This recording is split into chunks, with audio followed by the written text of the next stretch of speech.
Обощаря ходи бос, а аз направо тичам маратон по камъни.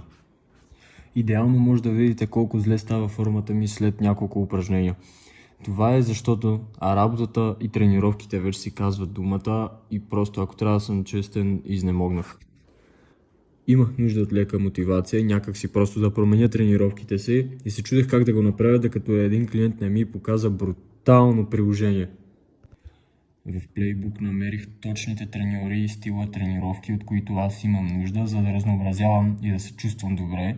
И изключително много ми помогнаха да подобрят тонуса си и качеството на тренировките си. Да, има месечен абонамент, но за сметка на това можеш да избираш от стотици треньори, стотици видове тренировки, без да се съобразяваш с абсолютно нищо друго и да преценяваш кое какво точно днес ти се прави и как ти се прави.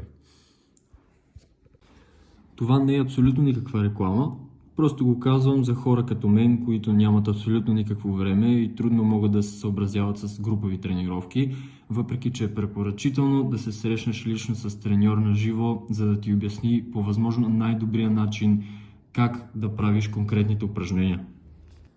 Като за финал, тук показвам как се слагат малко вендуски, отделно ето така изглежда иконката на приложението. Ако случайно нямате време като мен, а искате да тренирате качествено, то дайте му шанс.